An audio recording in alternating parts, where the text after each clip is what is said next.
하나님의 말씀은 사사기 5장 1절에서 21절까지입니다. 구약 성경 367면에 있습니다. 제가 봉독하겠습니다. 이날에 드보라와 아비노함의 아들 바락이 노래하여 이르되 이스라엘의 영솔자들이 영솔하였고 백성이 즐거이 헌신하였으니 여호와를 찬송하라. 너희 왕들아 들으라. 통치자들아 귀를 기울이라. 나 곧 내가 여호와를 노래할 것이요 이스라엘의 하나님 여호와를 찬송하리로다. 여호와여 주께서 세일에서부터 나오시고 에돔 들에서부터 진행하실 때에 땅이 진동하고 하늘이 물을 내리고 구름도 물을 내렸나이다. 산들이 여호와 앞에서 진동하니 저 신의 산도 이스라엘의 하나님 여호와 앞에서 진동하였도다. 아낫의 아들 삼갈의 날에 또는 야엘의 날에는 대로가 비었고 길의 행인들은 오솔길로 다녔도다. 이스라엘에는 마을 사람들이 그쳤으니 나 드보라가 일어나 이스라엘의 어머니가 되기까지 그쳤도다. 무리가 새 신들을 택하였으므로 그때의 전쟁이 성문에 이르렀으나 이스라엘의 4만 명 중에 방패와 창이 보였던가. 내 마음이 이스라엘의 방백을 사모함은 그들이 백성 중에서 즐거이 헌신하였음이니 여호와를 찬송하라. 흰 나귀를 탄 자들, 양탄 자에 앉은 자들, 길에 행하는 자들아 전파할지어다. 활 쏘는 자들의 소리로부터 멀리 떨어진 물 깃는 곳에서도 여호와의 공의로우신 일을 전하라. 이스라엘에서 마을 사람들을 위한 의로우신 일을 노래하라. 그때 여호와의 백성이 성문에 내려갔도다. 깰지어다 깰지어다 드보라여 깰지어다 깰지어다. 너는 노래할지어다 일어날지어다. 바락이여 아비노함의 아들이여 내가 사로잡은 자를 끌고 갈지어다. 그때 남은 귀인과 백성이 내려왔고 여호와께서 나를 위하여 용사를 치시려고 내려오셨도다. 에브라임에게서 나온 자들은 아말렉의 뿌리 박힌 자들이요 베냐민은 백성들 중에 너를 따르는 자들이요 마길에게서는 명령하는 자들이 내려왔고 스불론에게서는 대장군의 지팡이를 잡은 자들이 내려왔도다. 이사갈의 방백들이 드보라와 함께하니 이사갈과 같이 바락도 그의 뒤를 따라 골짜기로 달려 내려가니 르우벤 시냇가에서 큰 결심이 있었도다. 내가 양의 우리 가운데에 앉아서 목자의 피리 부는 소리를 들으면 어찌 됨이냐. 르우벤 시냇가에서 큰 결심이 있었도다. 길르앗은 요단강 저쪽에 거주하며 다는 배에 머무름이 어찌 됨이냐. 아셀은 해변에 앉으며 자기 항만에 거주하도다. 스불론은 죽음을 무릅쓰고 목숨을 아끼지 아니한 백성이요 납달리도 들의 높은 곳에서 그러하도다. 왕들이 와서 싸울 때에 가나안 왕들이 무깃도 물가 다안악에서 싸웠으나 은을 탈취하지 못하였도다. 별들이 하늘에서부터 싸우되 그들이 다니는 길에서 시스라와 싸웠도다. 기손강은 그 무리를 표류시켰으니 이 기손강은 옛 강이라. 내 영혼아 내가 힘 있는 자를 밟았도다. 아멘. 어제 우리 윤송이가 어제 한돌 맞아서 돌잔치 했습니다. 저기 안에 있는가요? 윤송이 잠깐 그 문 앞에 나와봐요. 예. 한번 뒤에 돌아봐요. 우리 이송일 형제님과 김난희 자매님 가정, 우리 이윤성 어제 첫돌이었습니다. 우리 박수 한번 하겠습니다. 축하합니다. 축하합니다. 어제 그 돌잔치 요렇게 그 돌잔치 할 때 하나씩 뭐 잡기 하지요. 앞으로 미래 뭘 되겠나 그거 이제 알아맞히는 거. 그거 보고 뭐라 하지요? 돌잡이. 돌제비 때 우리 윤성이가 어제 연필을 잡았습니다. 학자가 된다는 거예요. 박수 한번 해요. 학자 꼭 되세요. 네. 오늘 그 윤성이네가 저기 돌뚝도 가져왔고 그다음에 그 답례품도 좀 가져왔어요. 갈 때 잡수시고 또 가져도 가세요. 예, 감사합니다. 윤성이 아주 이뻐요. 어제 너무 잘했어요. 아니, 한데 어제 MC가 우리 송일 형제가 제일 어색해하는 사랑한다는 말을 자꾸 시키려고 강요했나. 아주 우리가 좀 그래요. 근데 사실은 얼마나 사랑하는지 저희는 그 입이 아니고 입술이 아니고 손으로 보여주거든요. 우리 오늘 송일 형제하고 악수 한번 해봐요. 여기 굳은 살이 가득 배겨 있어요. 가족 4개 살리려고 그렇게 된 거죠. 사랑해서. 그게 진짜지. 예, 앞으로 열심히 사시기 바랍니다. 예, 감사합니다. 박수하겠습니다. 예. 재성 형제 글지 않습니까? 손에 다 굳은 살 배겠죠. 이불은 좀 어색하죠. 예. 예.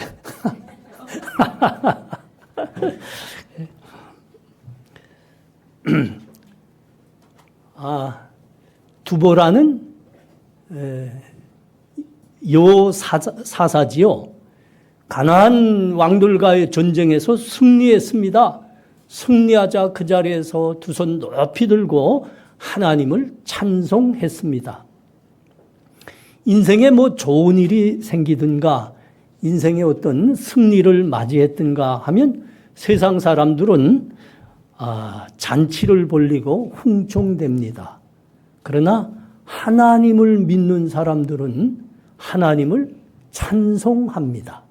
여러분 이게 하나님 믿는 사람들과 믿지 않는 사람들의 큰 차이이기도 합니다. 이스라엘이 20년간이나 자기들을 압제했던 가나안을 물리치고 승리를 거두었습니다.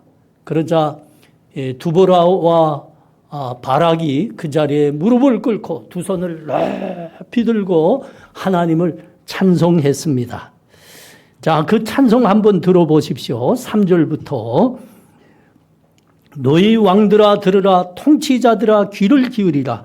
나 곧 내가 여호와를 노래할 것이요 이스라엘의 하나님 여호와를 찬송하리로다. 여호와여 주께서 세일에서부터 나오시고 에돔에서부터 진행하실 때에 땅이 진동하고 하늘이 물을 내리고 구름도 물을 내렸나이다. 산들이 여호와 앞에서 진동하니 저 신의 산도 이스라엘 하나님 여호와 앞에서 진동하였도다. 예. 이 찬송에는 과거의 사실이 조금 들어 있습니다.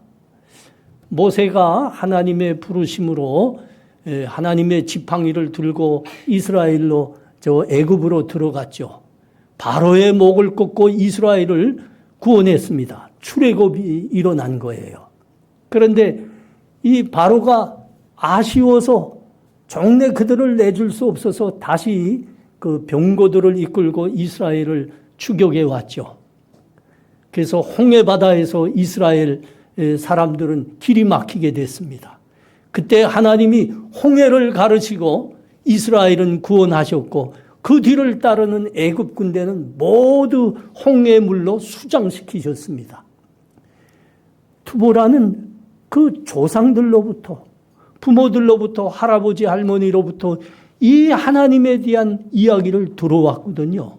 그때 마음에 단지 그렇게 생각하였을 뿐입니다. 하나님이 정말 그렇게 놀라운 분이던가? 홍해바다 기적이 정말 있었을까? 이게 두보라의 믿음은 거기까지였습니다. 그런데 본인이 직접 경험하게 된 겁니다. 가나안 군대가 얼마나 셌는지 최신의 병거만 900대를 가지고 있었습니다. 이스라엘이 그 앞에는 정말 메뚜기와 같은 존재였습니다. 그런데 한 번의 전투로 이 시스라의 900승 병거 부대가 전멸하고 말았습니다. 그때 두보라가 그의 믿음을 다시 가다듬게 됐습니다. 그렇다. 우리 이스라엘의 힘으로는 도무지 불가능하였는데 하나님이 우리와 함께 하셨다. 하나님이 친히 싸우셨다. 그래서 그 대단한 시스라의 900승 병거 부대가 진멸하였도다. 홍해의 믿음이 두보라의 믿음이 된 겁니다. 이 찬송이 지금 그 찬송인 겁니다. 우리가 하나님을 찬양하노라. 하나님께 영광을 돌리노라. 하나님이 하신 일이로다.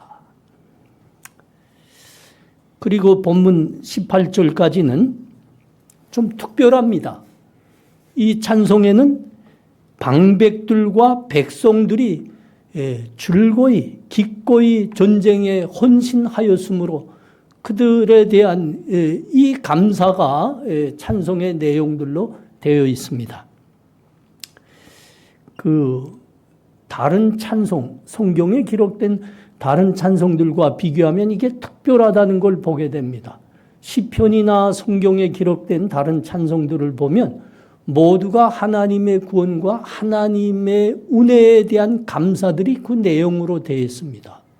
그런데 이거 다시 한번 우리 두보라의 찬송을 봐요. 9절 내 마음이 이스라엘의 방백을 사모함은 그들이 백성 중에서 즐거이 헌신하였음이니 여호와를 찬송하라. 15절 이사갈 방백들이 두보라와 함께하니 이사갈과 같이 바락도 그의 뒤를 따라 골짜기로 달려 내려가니 루벤 시냇가에서 큰 결심이 있었도다. 18절 수불로는 죽음을 무릅쓰고 목숨을 아끼지 아니한 백성이여 납달리도 들의 높은 곳에서 그러하도다. 찬송의 내용들이 특별하지요. 이스라엘의 방백들, 장로들이 이 전쟁과 전투에 헌신하였으니 감사합니다. 이스라엘의 백성들이 목숨을 아끼지 않고 전쟁에 헌신하였으니 감사합니다. 이런 내용들입니다. 이것을 이런 말로 우리가 조금 쉽게 할 수 있을 것 같습니다. 하나님, 이스라엘의 어른들인 방백들과 장로들이 헌신에 앞장서 전쟁에 앞장서 헌신하게 하시니 감사합니다.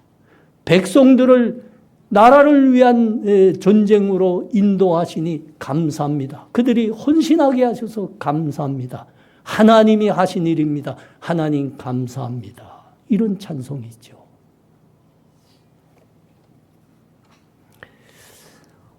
이 찬송은 아마 두보라가 여자이기 때문에 특별히 찬송이 이렇게 되어 있을 겁니다. 두보라가 여자입니다. 당시 문화에서는 여자는 인구 계수에 들어갈 수가 없었습니다. 특별히 제사장과 같이 백성들의 앞장서서 사람들을 인도하거나 하나님을 섬기는 이런 거는 더욱 상상도 할 수 없었습니다. 그런데 하나님께서 이스라엘을 구원하라. 여선지자인 두보라를 사사로 부르시는 겁니다. 얼마나 놀랐겠습니까? 아마 두려웠을 겁니다. 여러분, 모세도 그러지 않았습니까? 그 위대한 모세가 말이죠. 왕자의 교육을 다 받았던 그 교회 모세가 하나님이 찾아오셔서 내가 너를 이스라엘을 구원하는 지도자로 저 애굽에 보내노라. 들어가서 내 백성을 구원하거라. 그때 모세가 뭐라 그랬죠? 아이고야 하나님, 보낼 만한 사람을 보내주옵소서. 나는 못 갑니다. 두보라는 도했을 거지요. 왜 도했을 거라고요? 여자이기 때문입니다. 사람들이 그걸 알아주겠습니까? 아니, 백성들 앞에 갑자기 나타나서 하나님께서 나한테 찾아오셨습니다. 하나님께서 나를 이스라엘의 사사로 세우셨습니다. 나를 따르세요. 누가 따르겠습니까? 너 무슨 개수작 치고 있냐? 그러지 않았겠습니까? 이게 당신 문화라니까요. 그런데 두보라가 하나님의 부르심 받고 백성들 앞에서 나팔을 불자 온 백성이 따르는 겁니다. 장로들과 방백들, 그러니까 백성의 어른들이 앞장서서 헌신하고 따르는 겁니다. 얼마나 놀랐겠어요. 그 자리에서 알았죠. 이건 하나님이 하신 일이다. 하나님의 역사이노라. 하나님의 영이 이 백성을 감동하셨도다. 인도하셨도다. 이게 두보라의 찬송입니다. 하나님 감사합니다. 내가 아니었고 하나님이 하신 일입니다. 하나님이 하신 일입니다. 두보라의 찬송입니다.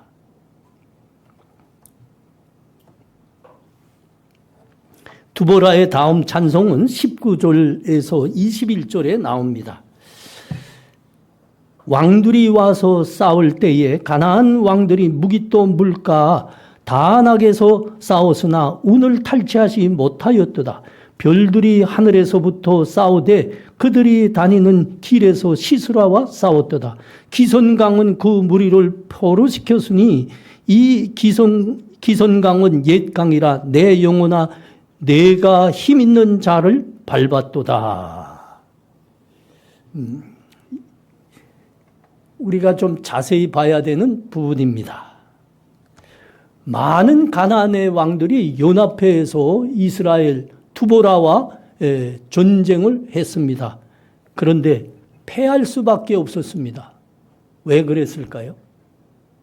하나님이 두보라와 이스라엘을 위해서 친히 싸우셨기 때문입니다. 근데 20절 별들이 하늘에서부터 싸우되 그들이 다니는 길에서 시스라와 싸웠도다. 요건 좀 이해하기 좀 어렵게 번역했습니다. 그 전번 시간에 글지 않았습니까? 우리나라에 아주 능력 있는 목사님 한 분 계시는데 서양 언어만 7개를 한다고. 7개를 한다고. 그 전주대학교 교목으로 계시는 한병수 목사님입니다. 그분이 번역한 거 보니까 이거 잘 해놨더라고요. 이렇게 돼 있어요. 하늘에서 온 별들이 싸우도다. 그들의 길들에서 시스라와 싸웠도다. 이렇게 되어 있습니다. 하늘에서 온 별들이 시스라와 그 시스라의 전쟁마당과 행로에서 싸웠다 그럽니다.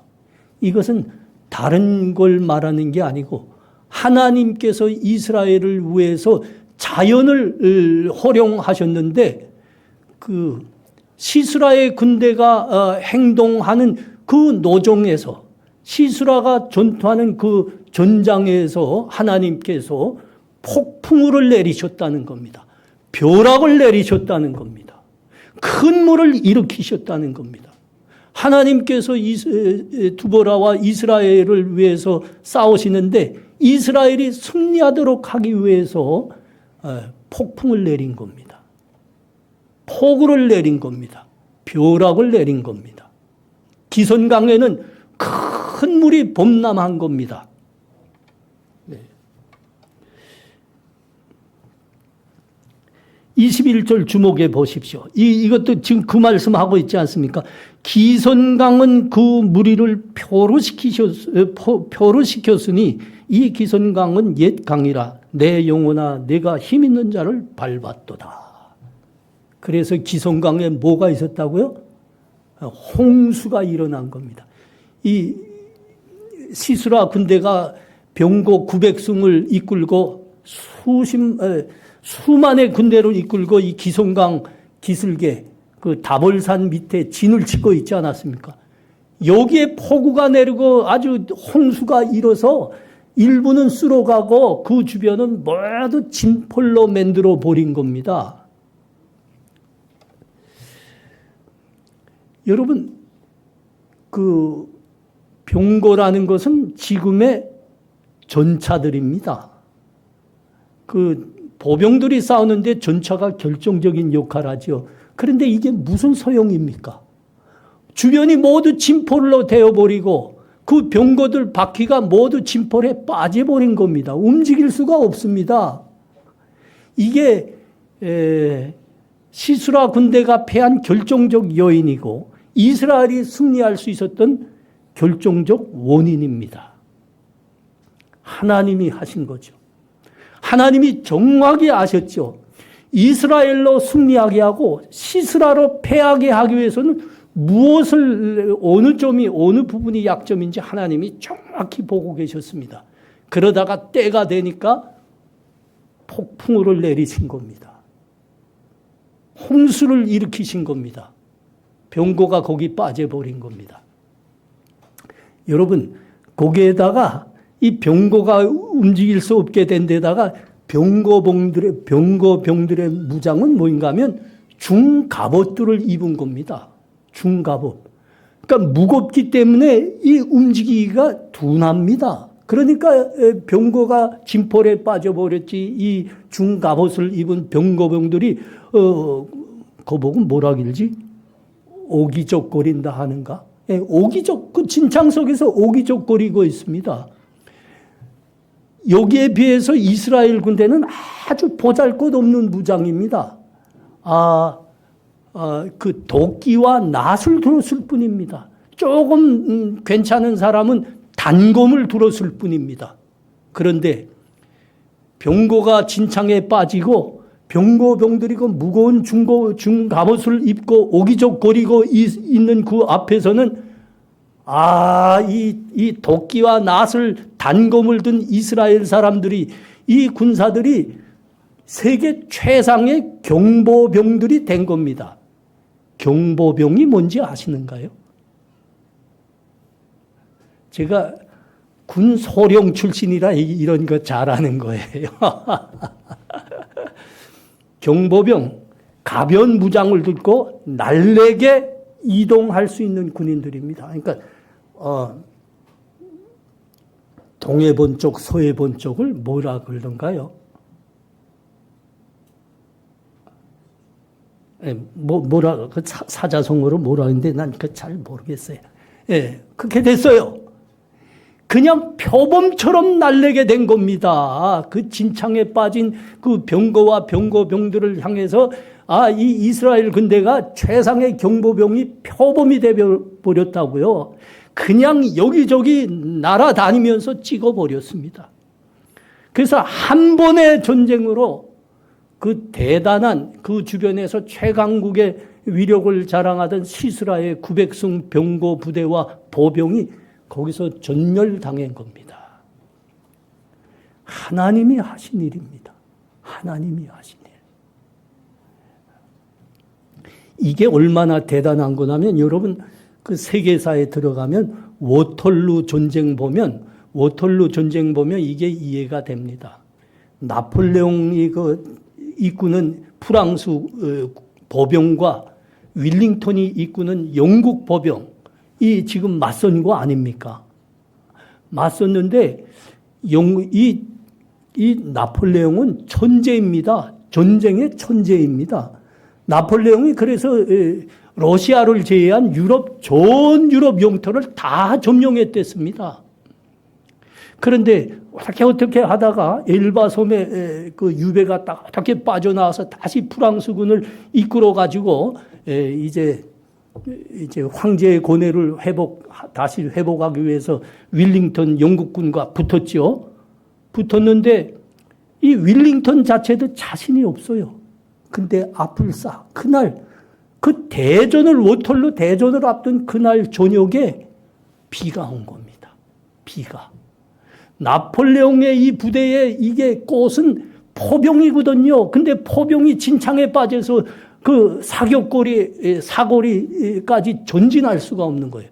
이게 4시간에서 5시간 소요됐습니다. 그 사이에 프로이센 영국군과 연합하였던 프로이센군, 그러니까 옛날 독일을 프로이센이라고 했어요. 프로이센 군이 와서 측면 공격을 해서 나폴레옹이 여기서 세계사에서 사라집니다. 완전히 패배합니다. 요게 지금 그거예요, 그거. 우리 집 사람은 자꾸 역사 이야기 하지 말라 했는데 재미없다고. 그래도 이해가 잘 되잖아요. 하나님이 두보라와 이스라엘로 승리하도록 하기 위해서 기손강에 홍수를 일으킨 겁니다. 그 주변을 모두 진펄로 만들어 버린 거예요. 이스라엘이 이긴 거죠. 두보라가 승리한 거죠. 두보라가 감격하여 두 손을 높이 들고 하나님께 찬양을 드렸습니다.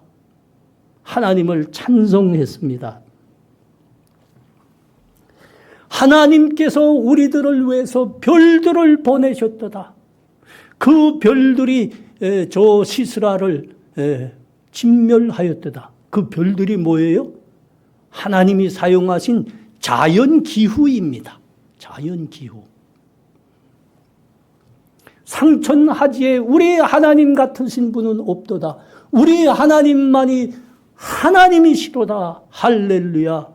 하나님께 찬송합니다. 할렐루야. 여러분 그 할렐루야가 무슨 말인지 알지요? 하나님을 찬송합니다입니다. 하나님을 찬송합니다. 할렐루야. 할렐루야. 드보라의 이 찬송을 보면서 드보라의 이 찬송은 우리 예수 믿는 사람들로 하여금 하나님은 어떤 사람을 기뻐하실까 우리로 깊이 생각하게 합니다. 여러분 한번 생각해 보세요. 하나님은 어떤 사람들을 기뻐하실까요? 성경에 기록된 하나님께서 함께 하셨고 하나님께서 높이 두셨던 믿음의 사람들이 있습니다. 모세, 미리암, 한나, 다윗, 마리아, 바울. 이 사람들에게 공통점이 있습니다. 하나님 찬송하기를 기뻐했다는 겁니다. 기쁠 때도 하나님께 감사 찬송했습니다. 슬프고 어려울 때도 하나님께 찬송했습니다. 감사했습니다. 모세와 미리암이 저 이스라엘에서 출애굽의 구원을 이루어내고 홍해의 기적의 구원을 맛보았을 때 그들이 즉시 무엇을 했다고요? 하나님께 동실동실 춤을 추며 찬송을 드린 겁니다. 한나가 무자하였습니다. 하나님께서 한나의 기도에 응답하셔서 사무엘이라는 아들을 허락하셨습니다. 즉시 한 것이 무엇이라고요? 하나님께 감사 찬송하는 겁니다. 감사 찬송하는 겁니다. 마리아에게 하나님의 천사가 찾아왔죠. 동정녀를 통해서 하나님께서 이 땅에 구세주를 보내시겠다. 그 계시를 받았을 때 마리아가 무엇을 했습니까? 하나님께 찬송했습니다. 바울이 복음을 전하려고 여기저기 다니다가 잡혔습니다. 엄청 매를 맞았습니다. 온몸이 피투성이가 됐습니다. 그런데 바울이 그 피투성이가 된 몸을 이끌고 하나님께 두 손 높이 찬송 드렸습니다. 그때 어떻게 됐다고요? 옥토가 흔들렸더라. 감옥문들이 모두 깨어졌더라. 하나님이 다윗을 보시고 내 마음에 딱 맞는 사람이라고 그렇게 기뻐하시고 칭찬하셨습니다. 하나님이 무엇을 보시고 다윗을 그렇게 기뻐하고 칭찬했을까요? 우선은 믿음입니다. 그는 온 삶과 생명을 하나님 믿음에 걸었던 사람입니다. 그래서 그 17살의 어린 나이에 그 무시무시한 골리앗을 거꾸로 들일 수 있은 겁니다. 믿음으로 이긴 거죠. 다음은 하나님을 다윗이 그렇게 찬송하기를 좋아했기 때문입니다. 다윗은 찬송의 사람이었습니다. 그 골리앗을 거꾸로 뚫린 다음부터 계속 사울을 따라다녔죠. 사울을 따라다니면서 그가 한 일이 수금으로 사울을 위로하는 겁니다. 이 사울이 이 정신이 좀 왔다 갔다 했거든요. 아주 과격했거든요. 그러다 그때마다 다윗이 그를 위해서 수금을 탔습니다. 그가 거기에 위로를 받고 치유를 받곤 했습니다.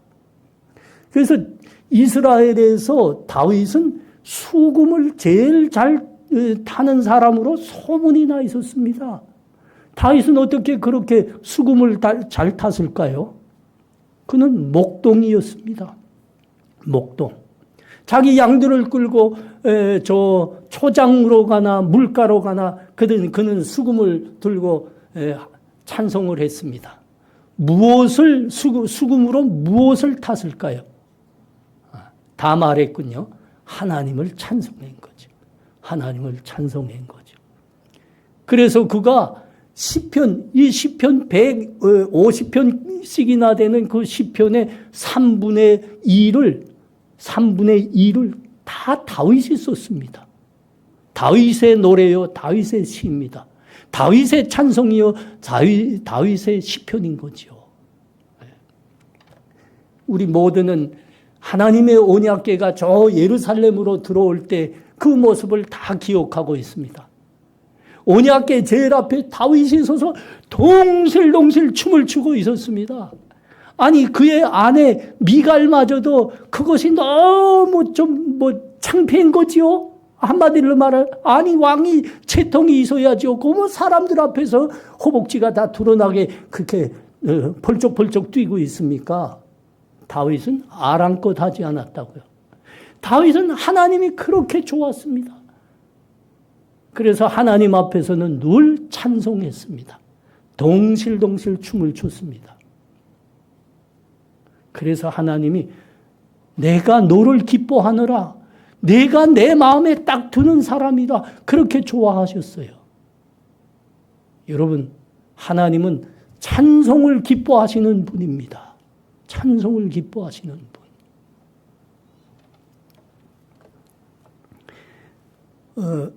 여기서 우리가 사사기를 보면서 갖게 되는 의문이 풀리게 되죠.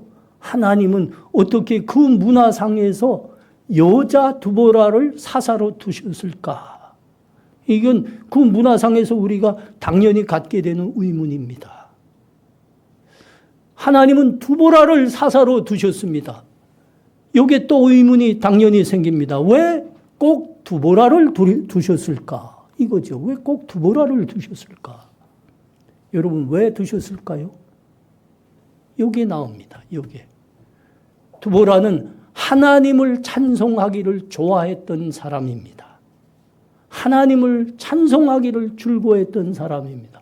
그래서 하나님께서 두보라를 두신 거지요. 두보라를 기뻐하셨고 두보라 사용하신 이유가 여기에 나오는 겁니다. 하나님을 찬송하기 좋아하는 사람, 하나님은 기뻐하시더라. 사랑하는 성도님들, 하나님은 우리를 하나님의 영광을 찬송하는 존재들로 선택하셨고 구원하셨습니다. 이것이 하나님께서 우리를 하나님을 향해서 찬송하는 것, 여러분 이것이 하나님께서 우리를 택하시고 구원하신 중요한 이유입니다. 이 말씀은 좀 꼭 가서 봐야 될 것 같습니다. 여러분 신약 성경 에베소서입니다. 에베소서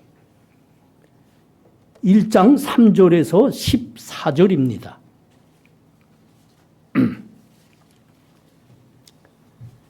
에베소서 1장 3절에서 14절 찬송하리로다 하나님 곧 우리 주 예수 그리스도의 아버지께서 그리스도 안에서 하늘에 속한 모든 신령할 복을 우리에게 주시되 5절 그 기쁘신 뜻대로 우리를 예정하사 예수 그리스도로 말미암아 자기의 아들들이 되게 하셨으니 이는 그가 사랑하는 자 안에서 우리에게 거저 주시는 바 그의 은혜의 영광을 찬송하게 하려는 것이라. 우리는 그리스도 안에서 그의 은혜의 풍성함을 따라 그의 피로 말미암아 속량 곧 죄 사함을 받았느니라. 12절 이는 우리가 그리스도 안에서 전부터 바라던 그의 영광의 찬송이 되게 하려 하심이라. 그 안에서 너희도 진리의 말씀 곧 너희의 구원의 복음을 듣고 그 안에서 또한 믿어 약속의 성령으로 인치심을 받았으니 이는 우리 기업의 보증이 되사 그 얻으신 것을 속량하시고 그의 영광을 찬송하게 하려 하심이라. 아멘. 성부 하나님께서 창세전에 우리를 택하셔서 하나님의 백성으로 삼아주셨다 하셨습니다. 왜 그러하셨을까요? 6절이 말씀합니다. 하나님의 은혜의 영광의 찬송이 되게 하려 하심이라. 하나님은 우리를 예수 그리스도의 십자가의 구원으로 우리를 구원하시고 하나님의 아들과 딸이 되게 하셨습니다. 왜 그러하셨을까요? 12절이 말씀합니다. 그의 영광의 찬송이 되게 하려 하심이라. 하나님은 성령을 통해서 우리들을 하나님의 영원한 기업으로 보증하사 인을 치셨다고 합니다. 누구도 취소할 수 없는 거죠. 그 구원의 은혜는 우리들에게서 누구도 빼앗아갈 수 없습니다. 왜 그러하셨을까요? 14절이 말씀합니다. 하나님의 영광을 찬송하게 하려 하심이니라. 하나님의 영광을 찬송하게 하려 하심이니라. 여러분, 우리 하나님 찬송하기를 기뻐하는 사람들이 되시기를 바랍니다.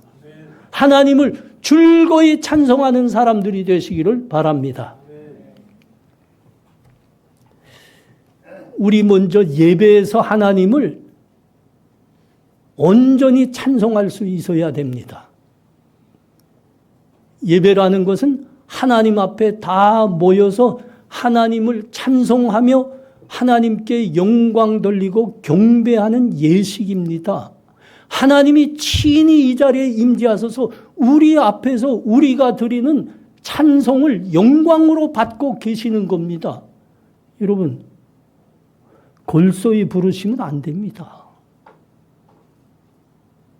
정성을 다해서 우리의 믿음으로 드려야 됩니다. 여러분 생각하면 우리 교회에서 누가 찬송을 제일 잘하는 것 같습니까? 그래도 나 좀 황성미 집사님 다음에 내가 잘하지 않을까 그런 생각을 합니다. 내가 그래서 노래 잘하는 줄 알았어요. 열심히 찬송 그렇게 하면서 모두가 칭찬해 줘서 어느 수련회 갔는데 누가 쪽지에다 우리 목사님은 어떤 목사님인가 써보세요. 그래서 쪽지에 나온 거 보니까 어느 집사님인지 누가 그렇게 썼더라고요. 우리 목사님은 노래 잘하는 목사님입니다. 찬송 들어보니까 정말 그래요. 나도 그렇게 깜빡했어요.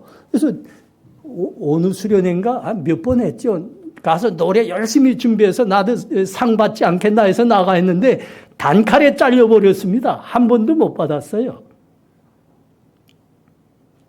찬송을 잘하는 거예요. 찬송을.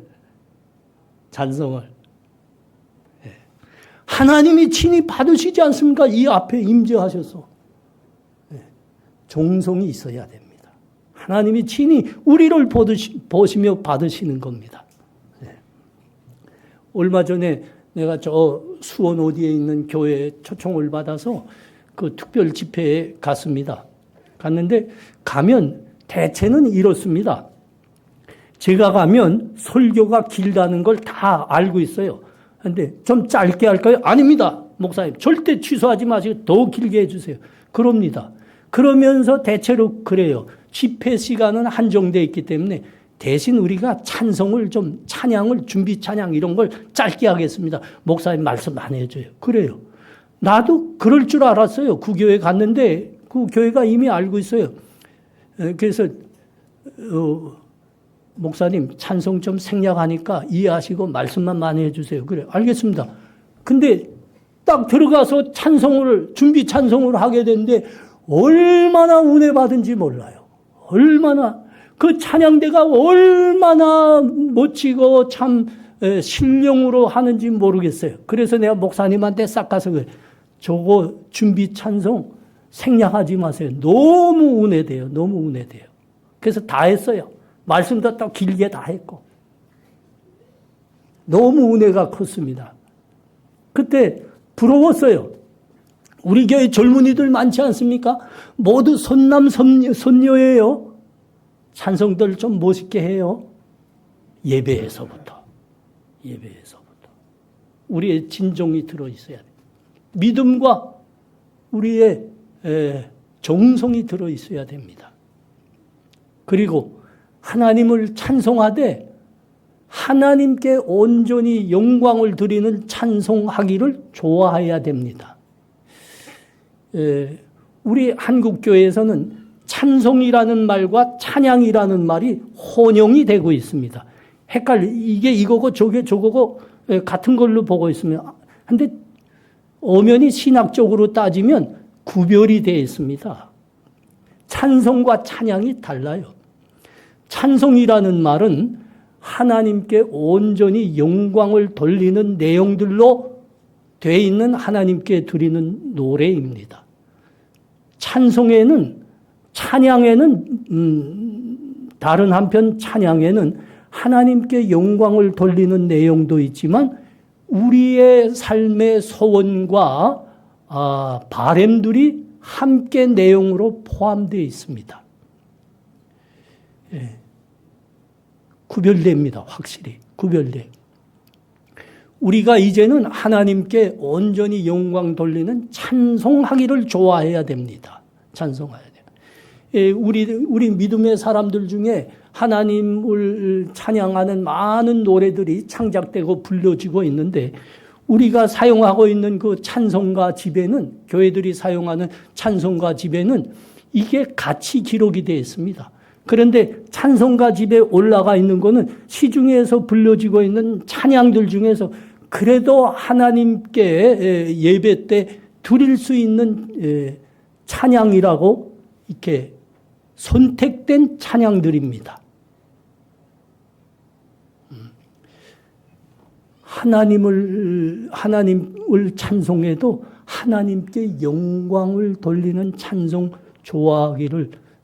드리기를 좋아해야 됩니다. 잘 모르겠죠. 우리 오는 게 하나님께 온전히 영광을 돌리는 찬송인가? 오는 건 좀 우리의 바램과 이런 소원들이 내용들에 포함되어 있는가? 이게 좀 헷갈려요. 그래서 목사들이 있는 거예요. 목사들. 그 목사님들한테 물어보세요. 이번엔 이런 찬송들로 하려고 하는데 어떻습니까? 목사님들이 이제 잘 인도해 줄 겁니다. 우리의 신앙 경륜이 이쯤 됐으면 이제는 하나님께 온전히 영광 돌리는 찬송들을 좋아해야 되죠. 우리 사랑하는 성도님들, 하나님께서는 우리를 예수 십자가의 보혈로 구원하셨습니다.